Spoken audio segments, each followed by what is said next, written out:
Hi, my name's Jonathan Knight, and we're on Talking Blues.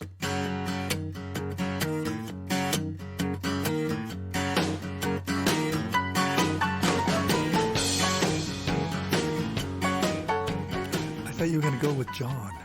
I changed it.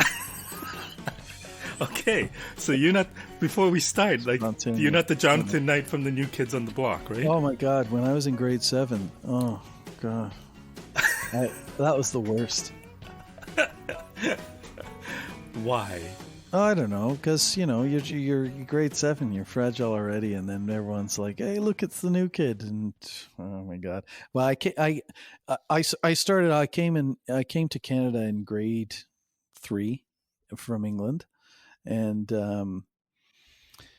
yeah, it was just I had an English accent, and I got made fun of. They called me Oliver because I had I had a high voice. Please, sir, can I have some more? How did you lose the accent? Oh my God! I lost it because of necessity. I lost it in maybe 4 months, 5 months. Because when you're a kid, you can. When you're a kid, you could do that. It's Yeah. you're malleable, I guess, and that also came in handy because as a singer, being able to listen to something and then steal it, that's all. It's to me, it's like the same talent, right? So getting rid of my English accent, that was a blessing, maybe. I don't know. So you talked about singing. Do Hmm. you consider yourself a singer Yeah, more than anything else? yeah, yeah. As much as I love guitar. I love guitar. I love writing songs. I love producing stuff, but I'm primarily a singer. Yep. When did you discover your love for music or for singing? Um. Well, my dad is a musician, and my dad, he would teach me some chords on the guitar, and basically he kind of said, "There's no point in playing the guitar if you're not going to sing at the same time." So from the very first time I strummed chords on the guitar, I knew I had to. I was told I had to sing at the same time, and I liked singing. That came very easily to me, and and then I would sing stuff, and I just certain things I really liked as a kid. I really liked uh, Neil Young and Bob Dylan and all that kind of stuff, and I had a little tape recorder that was from a Tandy computer, and I hooked up a microphone to that, and I used to use that to record too with my acoustic guitar and singing, and I loved that process. Right from the very first time I did it, I loved recording. I loved it. I would go to garage sales and find microphones, and different things, and try different things, and yeah, loved that. And then I went. I used to go record shopping, and I used to buy. This is like pre-internet, right? So you used to go into a record shop and you would buy records because they looked cool, and Yeah. that's. I don't know if maybe that's an extinct thing now, but you used to go I don't through think they and buy music anymore. no, right? So maybe not, right? So I would go through, and I remember I'd buy like BB King live at Cook County Jail and stuff like that. They looked really cool. And then I remember I bought this one. It was called Otis Redding Live at the Whiskey a Go Go in 1966. Previously unreleased recordings, and it was still in the plastic, right? Oh, I thought that's cool. I bought that, and I put on the first track was a fast song. The second track was a fast song. Then the third track, I think it was either the third or the fourth, was like a ballad. And as soon as I heard that, I was like, I got to try and steal that. I love that. And it just like sent, shivers, like, when you're 15 or whatever. And, So that was the age you were 15 around that time? well, when I tried to really sing properly. Yeah. Like really, you know, figure out what it was that made the singers that I really loved what they were, and try and take little pieces of that and make my own thing, which is tricky. If we go back a bit, can you tell me a little bit about your dad, the musician? What kind of Yeah. music did he Yeah. play, and Yeah. how did he influence you? Oh, well, back in back in the early 60s, he had a band called the Layabouts in England, and they played rock and roll, and they opened for a lot of really great acts in England at the time. So from the Kinks to the Who to Tom Jones to the Trogs to the Pretty Things, all these bands, when they would tour around England, they'd go down to the south. They would um, they would open for them. They were just like the local rock and roll band, you know. And so and then he ran a couple of folk clubs later on, um, and played acoustic fingerstyle guitar and blues fingerstyle guitar, and he that's what he still does now. He loves it. Was he a professional musician or was this more of a hobby?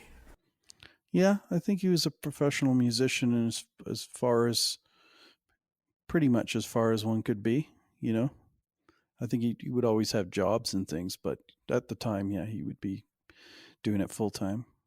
So him telling you that you got to learn to sing when you play the guitar, what a great Mhm. advice. But tell me, Yes. what else has he taught you? What else Mm, really sticks with you? well, the first instrument that I played was the violin, and I hated it. I did it to get out of swimming class. So which probably offends anyone that plays the violin, but they came to the class, and because I had come from England and we lived on this little island, it's called St. Michael's Mount, which is off the coast. So we were surrounded by ocean, but what people don't understand is that when you're a kid like that, you're taught to be deathly afraid of the ocean because it Hmm. can kill you. So you don't Right. really go swimming in it that much, except my crazy uncle did. Um, but so I didn't know how to swim, so I had to go to swimming class in grade 3, and I was petrified. And they came to the class and they said, "Well, we're offering violin and viola lessons, but you have to miss swimming class." So I immediately shot my arm up, and I didn't learn it at all. I paid. I was the worst student, and the all the other kids knew. I had no like I was very unpromising, and I But you remember that love music. I loved music, but I hated reading it off of and the teacher says, "Jonathan, it's time you hung up your fiddle." That's what a teacher told a kid in grade 4. Great, can you believe that? So Mr. Wazilenko. So I went home to my dad and I said, "Dad, I don't want to do it anymore. I can't. I hate it. I hate it. I don't like reading it." To me, there was no point in reading the music off the page and playing along with other people. There was just no point. And he says, "Okay, come downstairs. Bring your violin." And then he started playing guitar and he said, "Now just play whatever you think sounds good. Doesn't matter what the notes are. Just play whatever you think sounds good." And so I did that, it probably sounded terrible, but then I enjoyed it. And then I thought, oh, this must be the other side of music. And ever since that point, I realized that there's two sides to music. There's the learning and all of the knowledge, and then there's the just plain feeling part of it. And that's what made me love blues music and soul music and those things, is that it's very unintellectual. It's very just basest. You just play whatever you feel. And that's what I learned, I guess.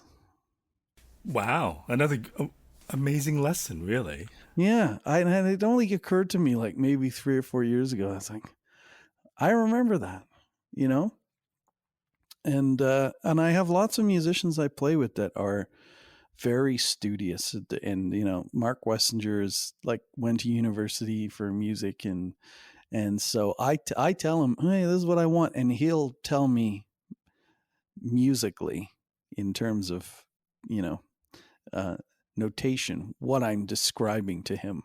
But to me, I Right. never really learned that. And really never felt that you're missing anything because you didn't No. go that Even route. when I took OAC music, I had a music teacher, and he told me, "Don't bother." He really did. He said, "Don't bother." He said, "Just get musicians that are good enough that you can tell them your ideas and that they'll figure that out." And that was also really good. And I, I still didn't know how to read anything. And I feel it's stupid because, I should, right? But, and maybe it would help me. But for the type of music that we play, it's fairly simplistic. If you look at someone that plays classical music or plays as a session musician in complex things, what we do compared to that, it's simplistic. It's more just a feel thing, right? So I never really, it never captured me. Although, it always amazes me when I talk to classical musicians, some of them cannot improvise at all. They're Yeah, very good at playing notes off the piece of paper and playing it with a lot of emotion immediately. yeah. But say, can you play along with this? It's a different Oh, story. I And know I it. just find that Yeah, fascinating. it is fascinating. I don't know if it's a different part of the brain or what, but it Yeah. is interesting. So, I mean, there's definitely at least two different types of music. And at a very early age, you figured that out. Mm-hmm. Yeah. And so, when did the singing part, other than your dad saying you need to do this, when did that? Well, so the singing part. So I would play. I got an acoustic guitar, and I would record on my tape recorder, and I'd play songs that I liked.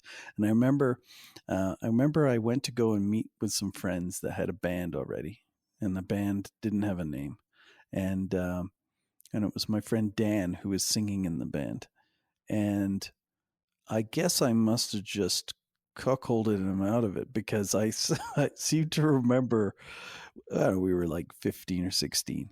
And we called that band the Layabouts. I call that band the same name as my dad's band because my dad's band hadn't been around for 30 years. So I thought, that's a cool name. I'll steal it. So I played guitar in that band. And then I immediately, like in the very first time we got together, I started singing. And I remember like the guy who was playing drums, my friend Rob, and I think we were just sort of like, yeah, I think you're gonna be singing with the you're gonna be the singer, and I think we were young. I don't remember it all, but I do remember. Uh, yeah, I don't know. Kind of just took it over, and then immediately, you're like you got to sing, and singing is a lot different when you play an electric guitar and you're in a small room with a bunch of guys.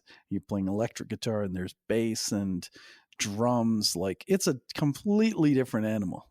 Like if you've only ever sung in the shower, it's completely different because you can't hear what you're doing. So you have to like sing full on, and immediately I just, you just whether or not whatever you've got the throat for it or whatever. But I was able to do it, and so I enjoyed it. Okay, so you listen to Otis Redding and think, I need to tap into that, Yeah. which is which is an easy thing to say, but a very difficult thing to do. Oh yeah. And I think of you as somebody who has a great voice. How did that great voice, come Oh, about? it's terribly hard because the thing is that you're like a skinny white kid that's 16, right? And so how are you gonna sound like? You're not gonna sound like Otis Redding. People are gonna immediately think like that's ridiculous. So what do you do, right?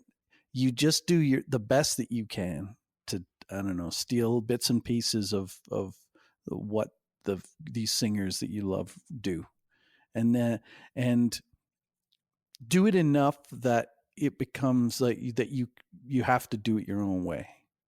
That I don't know how to describe it any better than that. But and then eventually, as you start to get older and whatever, you get your own voice. It's tricky to find that. It's tricky to Hmm. find that, and especially if you're a person that can copy things quite easily.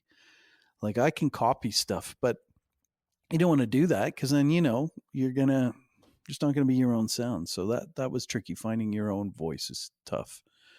Is tough. I presume it's an ongoing process, but Mm-hmm. was there a point where you thought, I think this is who I am? This is what my voice is? Mm-hmm. A realization where you thought, I've come to a place where I'm very comfortable with my voice. Yep. Even when I listen to the Soul Stack Records, there's three studio albums. Even when I listen to the first one, my voice is higher in that. It's not as it doesn't have as much grit and it doesn't have as much character. And I've talked with other friends of mine that are singers, and I think that's the only thing on your body that improves with age is your voice. The only thing. Everything else sags and your knees crumble and everything else. But your voice is like, when you speak to a guy like Chuck Jackson, and I've talked to him about this kind of stuff, and he's like, well, you just get more efficient at it because you don't have as much, you don't necessarily have as much lung capacity. You don't have as much muscle strength or whatever. So you get more efficient at it. And you listen to a guy like Delbert McClinton, and Delbert McClinton, his voice has gotten better over time, and notwithstanding like health challenges around it and whatever. It's got more character, and that's the stuff. That's what I like. You know. At what point did you realize that your voice was an instrument beyond just like a guitar, but that it's part of your body and you have to treat it a certain way, that you have to take care of your Oh, body? I did, but I didn't. I didn't. No, honestly, I'm embarrassed to say this, but from the age of 12 to 22, I smoked like at least a pack of cigarettes a day. From 12 to 22, specifically because I thought that it would destroy my voice. I absolutely neglected it in every possible way No, to so try sorry. and beat it When you up. say specifically thought that would destroy your voice, like you wanted to destroy your voice, or Yep. you wanted I to? wanted to destroy it to make it sound more like the people who I I like their singing. Did it even It's come terrible. Like close? it's well, yeah, I guess, Now when I after I've been singing for an hour or whatever and I'm warmed up, it sounds like the way I would want it to sound. It's got different harmonic content above it. So you have your fundamental and then you have your harmonic content above it, which is kind of crispy and distorted. And so, yeah. And now I try and treat it properly. That's what's the worst part. Just so I have it the next day, you know. So what made you quit smoking at 22? Is it realization that I this don't know, wasn't? stupid. I realized it was stupid. I was like, why do this to spite yourself? And you know what's funny is that your voice gets better once you do it. It takes a little while because you get used to it because you have you have more air capacity and more, your lungs are stretchier and whatever. But it's better because you still have all the dirty stuff, but you can also do the clean stuff.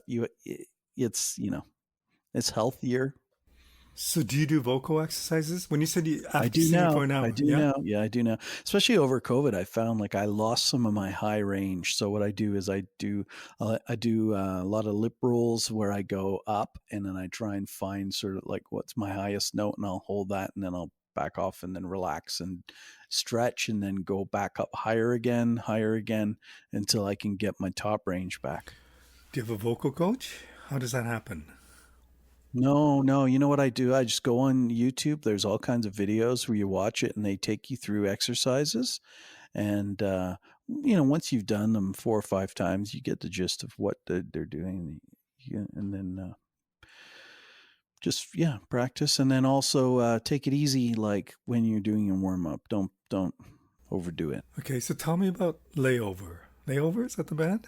Uh, the Layabouts. That's not a bad name, though. It's the Tell me Layover. about the Layabouts. So you started this band, you The took over Layabouts. as a singer. Yeah, You're 15, yeah. 16, It's somewhere like around there. something like What that. Yeah, was the band? And 15. Yeah. Oh, it was just like a bunch of kids get in the basement. My brother played bass, only because we didn't have a bass player. So it was like, Josh, you're gonna play bass. Go, I don't know how to play bass. Don't worry, you'll be fine. And so he played bass, and my friend Bill played guitar, and my friend Rob played drums. And so it was just two guitars, bass, and drums. That's all you need. And we just played rock and roll, and we wrote some of our own songs, and just had fun, and that's what you got to do when you're 15, right? mhm.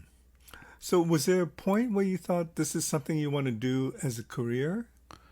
I definitely took it I definitely took it. I don't want to necessarily say more seriously than they did, but I definitely, um, it was very important to me. Music was very important to me, and I listened back to the tapes. It's embarrassing because we're in the basement, and I'm like, "You guys got to get this right," and they're just like, "Whatever, dude," and so it's embarrassing. I have this is it. Look at this right here. That's got this tape right here.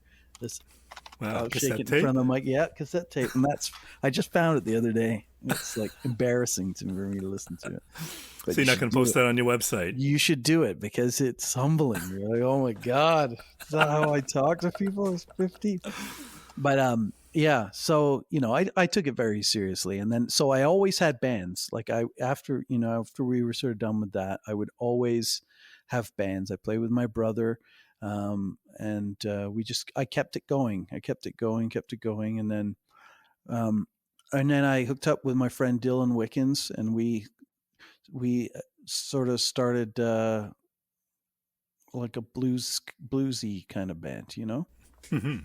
and I sang in it. He played guitar, and then that's how I met Tom and Harpo. Those are the guys that play in Soul Stack, right? Right. And yeah, but then I knew right away. I was like, oh, we got to write songs right away. I said, like, it's cool to play blues, but that's just got to be the the whatever you call it, I don't know, the jumping The board root. or leaping Yeah. board or whatever, because you got to do your own thing, right? To me, that's very important. But how easy did that come about? Um, well, writing songs, it's tough. It's tough. But what we did at first is we would take songs that we knew, and then we would jam them until they became fairly unrecognizable. And then we would realize that we had taken this song and made something new out of it.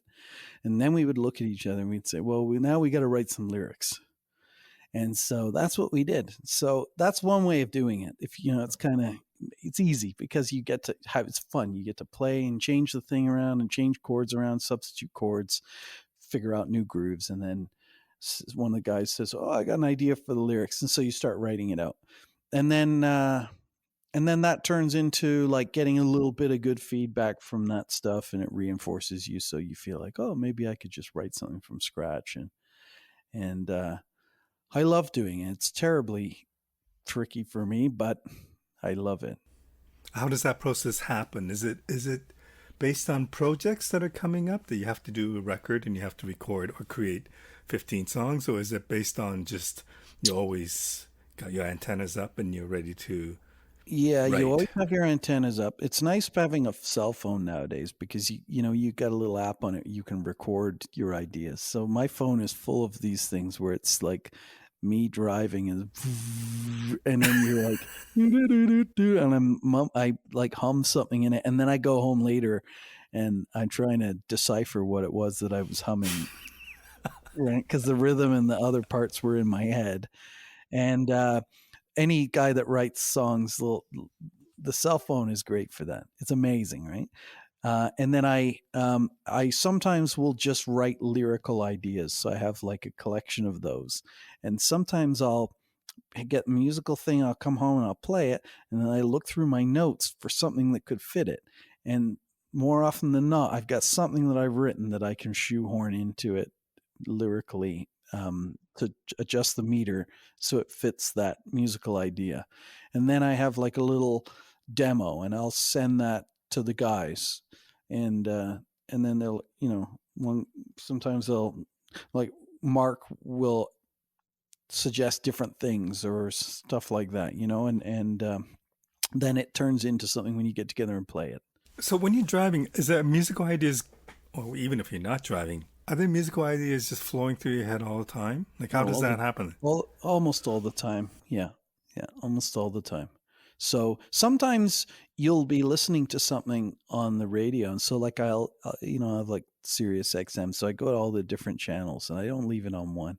I'll change it to something that's completely unrelated to the genre that I would normally listen to or whatever, and then I'll just turn it off, and I'm driving along, and I just get like a little idea, and then I'll keep going with it. And sometimes I'll just drive because I want to keep doing it, end up in the middle of nowhere, and then jot it down and then try, yeah, make something out of it, you know, and so the projects having to do an album does force you to organize them.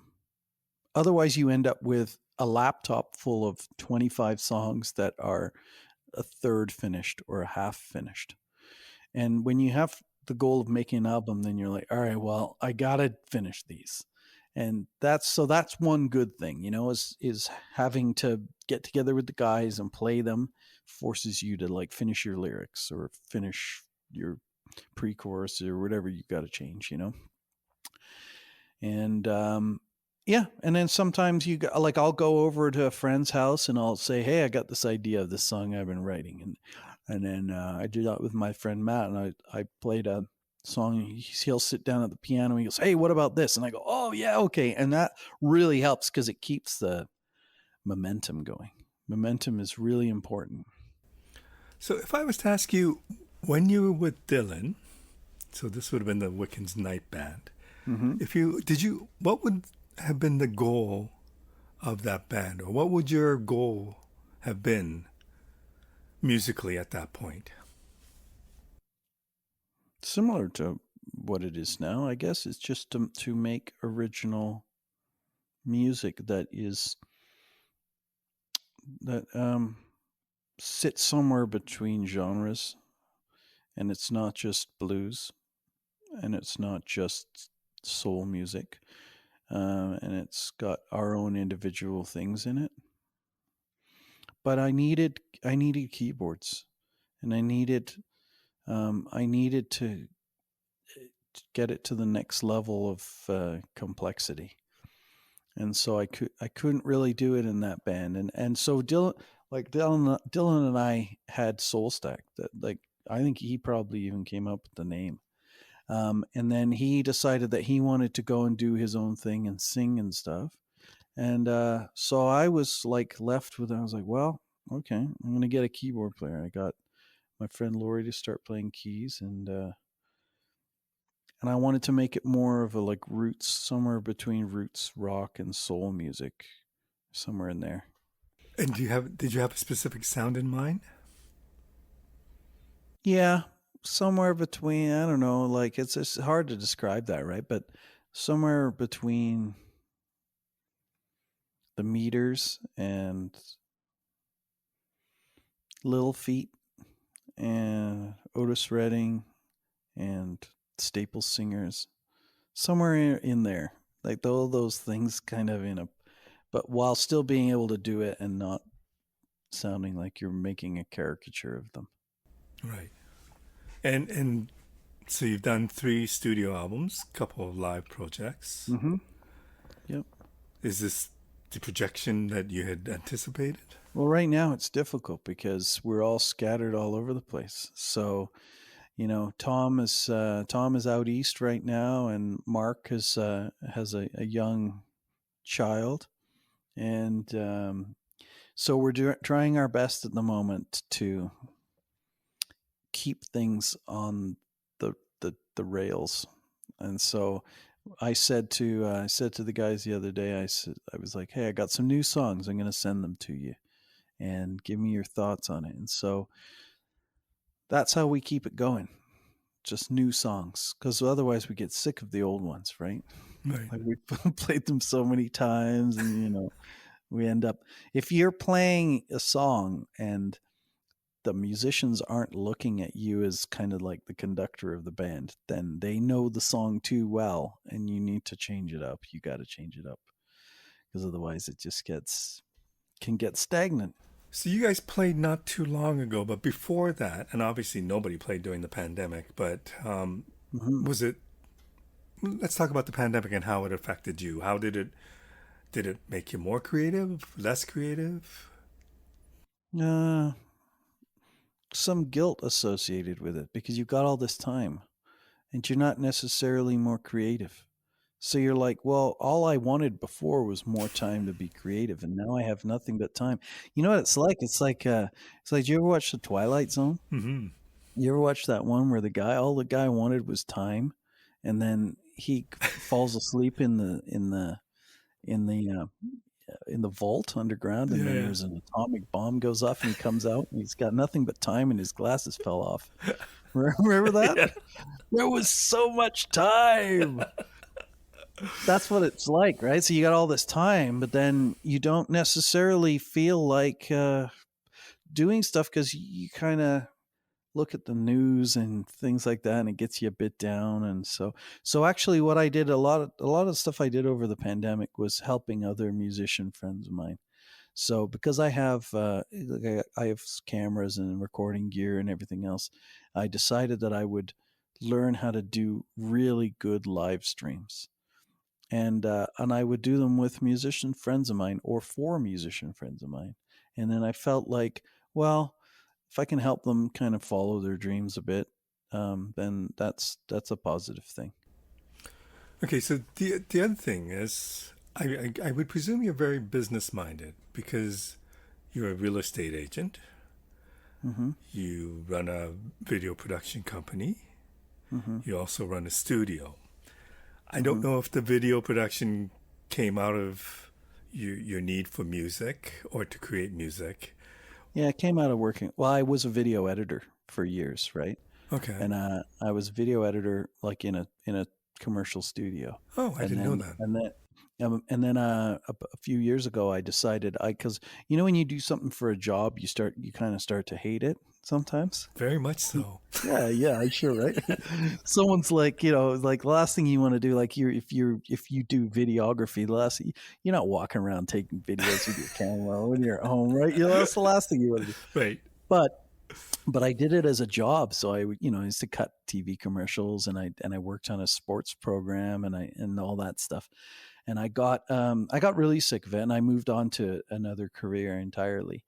And then maybe, I don't know, 5 years ago, I was like, well, I'm going to go and look and see if how the technology is, because I haven't seen it in 10 years. Mm-hmm. And we used to have this really fancy. I remember just our tape deck was like $70,000, and I went to the store, and the guy's like, "Oh yeah, none of that exists anymore. That's completely gone." I'm like, what? And he's like, "Yeah, yeah, you can buy this camera, and you can buy a laptop, and you can make like incredible videos." And I thought, "Oh my god, that's cool. Okay, well now I'm getting interested in it again." So I started doing it for SoulStack. So when we go in the studio, we'd set up a bunch of cameras and then do a multi-camera shoot of the songs. And lately, I find like there's almost no point in making music if you're not going to make video at the same time, for the purposes of the public consuming it. They just don't consume music the way that they did. You have to have video with it. It's just like I tell that to all my friends. Like it doesn't matter. You could be literally sitting on the toilet mouthing the words to your thing, but people will watch it 10 times more than if you just post audio, right? So that's what I've been helping people out doing that, and I love it. I love doing that stuff. But how does it make you feel as a musician? So, because in your mind, I presume that you think of creating CDs and records and whatever. Mm-hmm. That's probably what comes to mind when you say, let's work on the next recording project. And Mm-hmm. now you're thinking, well, it has to be more than that. We have to now have visual elements, and Mm-hmm. whether it be just video of you guys in the studio, but Well, it it's not creates, great because I'm getting older and uglier, so that's not good. but your Uh, voice is sounding but better. my voice is sounding, and cameras and lenses are getting better. So well, they're revealing more details of my face. It's not good.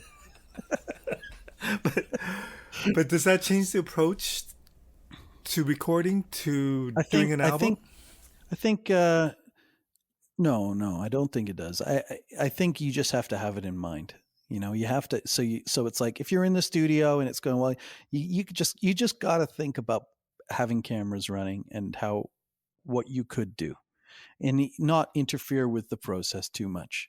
But when you know you're going to do a good take, you make sure the cameras are running, and then you deal with the stuff later.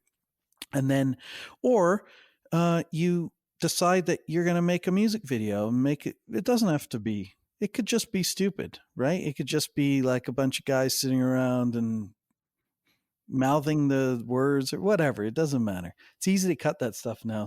So um, I just think you got to think about it. Which makes sense, and you've done a lot of videos. Tell me about that wind tunnel video. Oh yeah, so that was they actually cut that one together. That was um um how did we get that? Yeah, so we got to go to this place. They have this amazing wind tunnel, and they have an anechoic chamber there too, which is creepy. Because I don't know if you've ever been in an anechoic chamber, but it's where there's no reverberant sound whatsoever. Yeah. And so you go in there, and it's immediately claustrophobic because you feel like you're in a. It's hard to describe because it's very weird. So we went in that, and then we went in this wind tunnel, and I told them, I was like, turn that thing up as far as we can, like before we just get like blown away. And yeah, oh god, I had windburn on my face for like 3 or 4 days after that. And the other thing is that the lights that they have these lights that they've got ultraviolet in them. So, and I didn't realize that, but you get like a sunburn too. And I'm pretty white. It was like But I don't three understand days of how you like, wound oh my up god. getting there. I mean, was this because of the band? Was this like what was the connection between the band and you guys winding up in this tunnel? Yeah, they just asked us to come and shoot like a promo video there. And Wow. I talked to the guys. I said, "Let's go."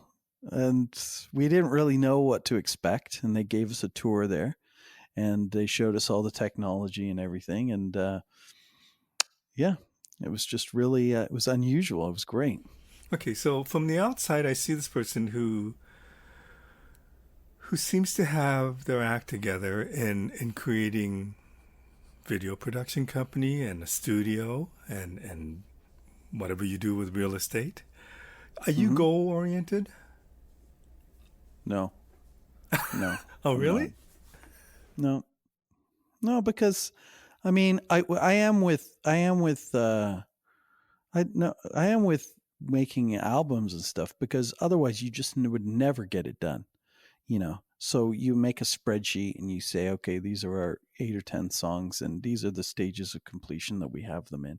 Because if you don't, it's never going to get completed.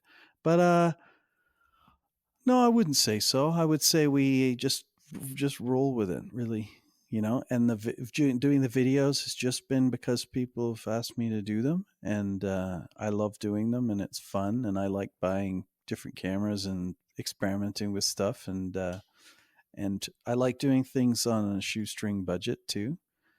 And I like when the edits don't take me 2 weeks; they just take me a day, and just slap it together, and let's do it, and then put it out. You know, Yeah. and all the things that I like musically are all flawed.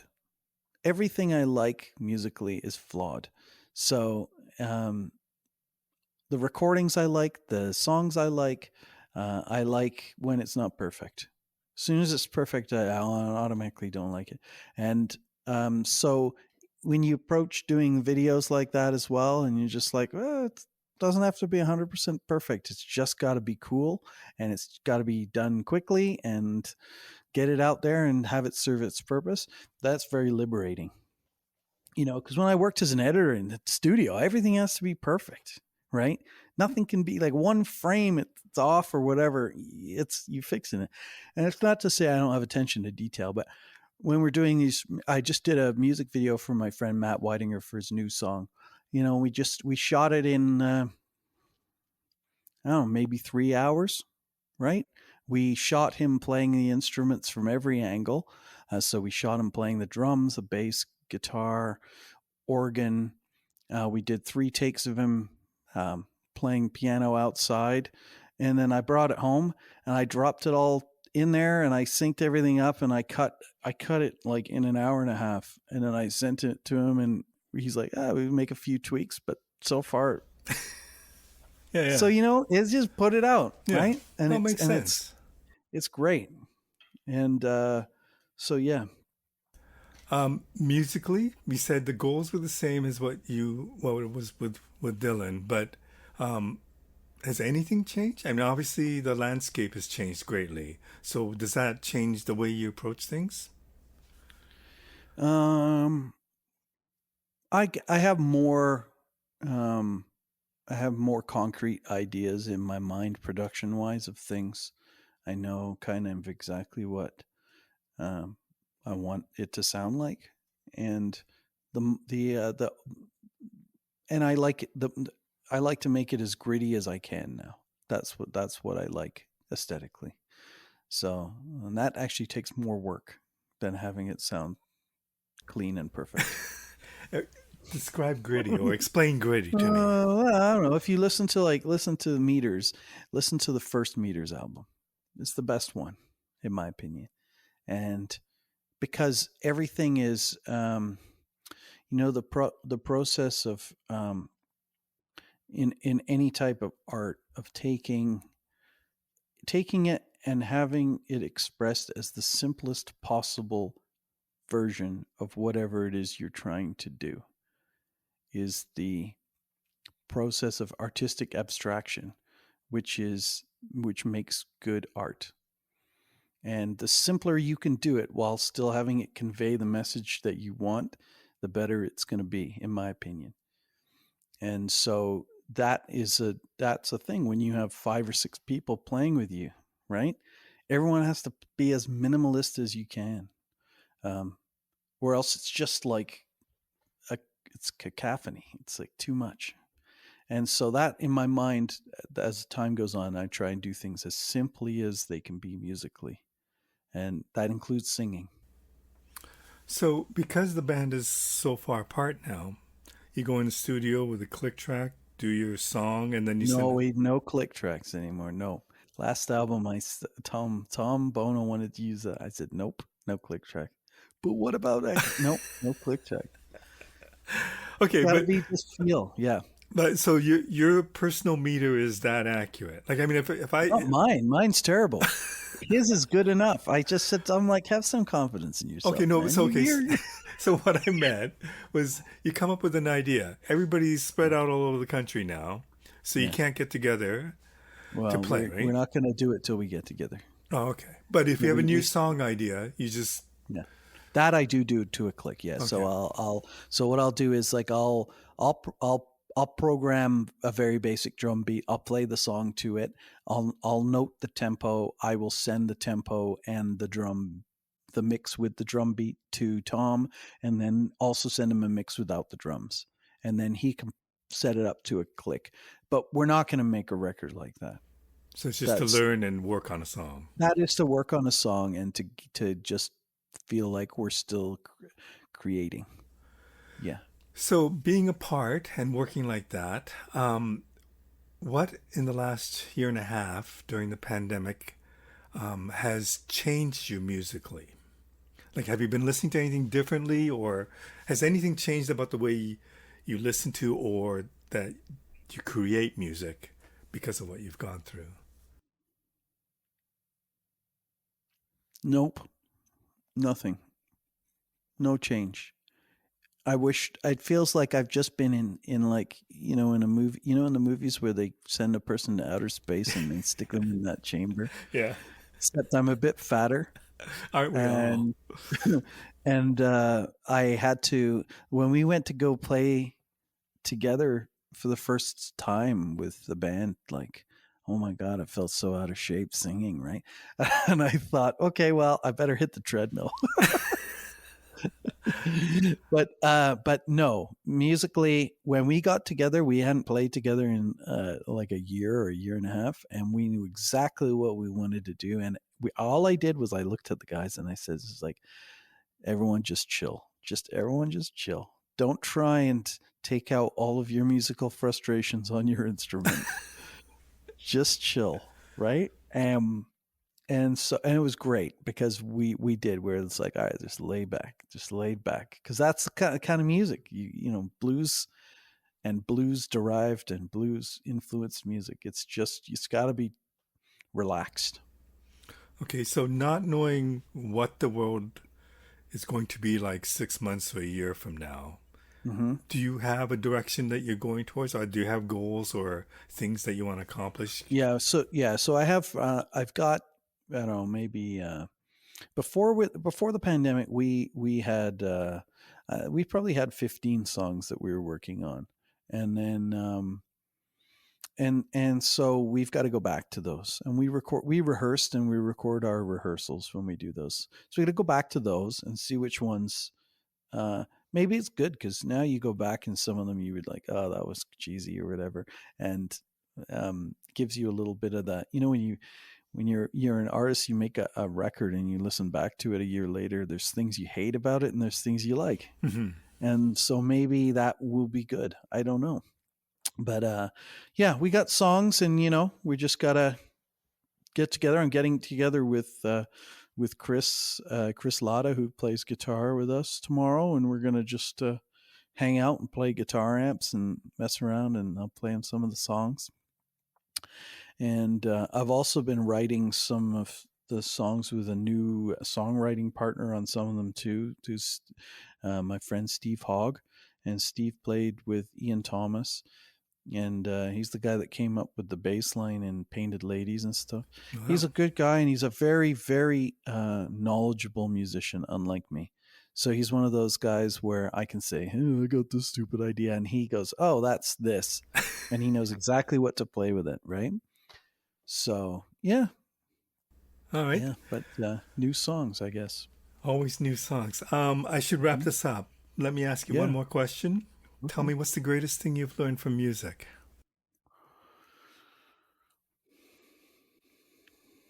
Greatest thing I've learned from music is that it doesn't matter what the technical aspect is. It all boils down to what the feeling and how you convey that to the audience. The technical aspects are almost irrelevant, and just the feel. And if you can get the emotion to the audience, they'll like it and they'll enjoy it. Well said. Thanks, Jonathan, for doing this. My pleasure. I really Thank appreciate you. it. I know it's been Yeah, a it's while great. since we first initially talked about this, but Oh no, it's great. I was excited. I'm glad. I'm glad you even remembered. of course I did. Thank you so much for doing this. My pleasure. Thank you.